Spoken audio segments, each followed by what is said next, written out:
ሰላም እንዴት ናችሁ? ጠበቃ ሄኖክ ነኝ። ዛሬ ብዙ ጊዜ ከምጠየቃችሁ ጥያቄዎች አንዱን በማንሳት ጥቂት ነገር ከህግ አንጻር ነግራችኋለሁ። ምንድነው? ብዙ ሰዎች ከሪል ስቴቶች ላይ ቤት ይገዙና ሪል ስቴቱ በተባለው ጊዜ ያንን ቤት ገንብቶ ለማስረከብ በማይችልበት ወቅት ቤት ገዢዎች የሚኖራቸው ዕጣ ፈንታ ምንድነው? ከህግ አንጻር ቤቱን በግዴታ ባለበት ሁኔታ መረከብ ይችላሉ ወይስ አይችሉም? የማይችሉ ከሆነስ ዕጣ ፈንታቸው ምንድነው የሚሆነው የሚለውን በጥቂቱ ለማብራራት ሞክራለሁኝ። መጀመሪያ ደረጃ መታወቅ ያለበት ነገር ምንድነው? ያለቀለት ቤት መግዛት እውነትም የቤት ሽያጭ ውል ያስብለዋል።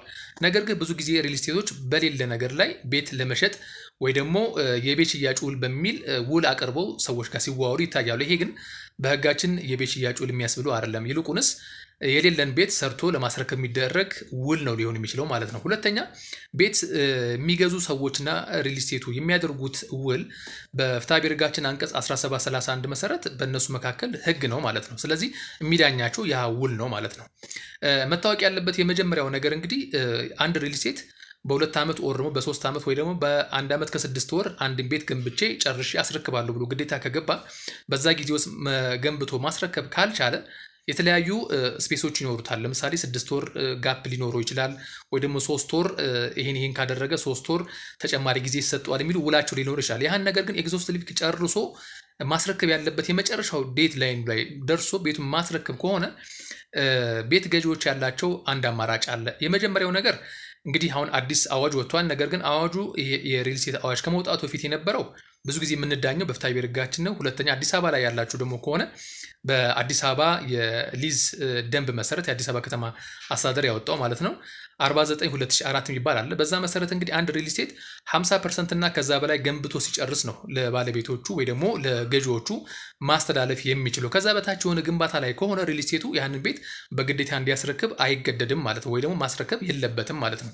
ስለዚህ የሚሆነው ምንድነው ሲባል ቤት ገዢዎቹ የከፈሉት ገንዘብ ከከፈሉበት ጊዜ ጀምሮ የሚታሰብ ህጋዊ ወለድ ጋር ታስቦ ገንዘባቸውን ማግኘት ነው። ሪል ስቴቱ ደግሞ ያንን ንብረት አያስረክብም ማለት ነው።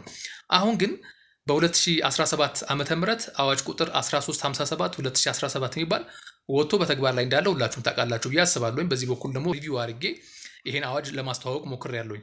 በዚህ አዋጅ ግን 80% እና ከዛ በላይ ተገንብቶ ያላለቀን ቤት ሪል ስቴት ገንቢው ለቤት ገዢዎቹ የማስተላለፍ ግዴታ የለበትም ማለት ነው። ነገር ግን እዚህ ላይ መጥቀስ እንፈልገው ነገር በፈቃደኝነት ደንበኛው ከፈለገ ከሪል ስቴቱ ላይ 80% የተጠናቀቀ ቤትም ባይሆን ሊረከብ የሚችልበት ሁኔታ እንዳለ በዚሁ የሪል ስቴት አዋጅ በተለይ አንቀጽ 7 ላይ በግልጽ የተደነገገ መሆኑን ማስታወስ ያስፈልጋል። ስለዚህ ቀነ ገደቡ ካለፈ በኋላ የሪል ስቴት ቤት የገዙት ሰዎች በፍርድ ቤት ሄደው ቤቱን ባለበት ሁኔታ እንረከብ ከተባለ ወይም ደግሞ ብሎ ዳኝነት ከጠየቁ ፍርድ ቤቶች የመጀመሪያ ስራቸው የሚሆነው ምንድነው? በባለሙያ ያ ቤት ምን ደረጃ ላይ ደርሷል፣ ከ80% በላይ ተሰርቶ አልቋል ወይስ ከዛ በታች ነው የሚል ነው።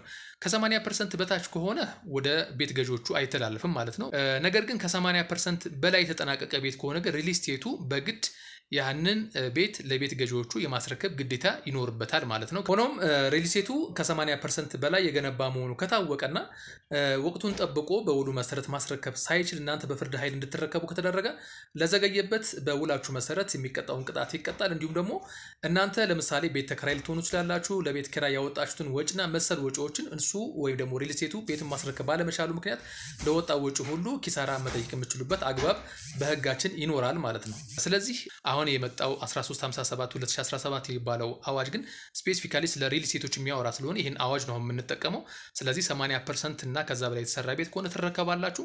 ከ80% በታች የሆነ ቤት ከሆነ ግን ገንዘባችሁን ብቻ እንጂ ሪል ስቴቱን በግዴታ ያንን ቤት አስረክበኝ ብላችሁ ከሳችሁ ቤቱን አታገኙም ማለት ነው። አሁን ከነገርኳችሁ ነገር አንፃር ተመሳሳይ የሰበር ውሳኔዎች አሉ።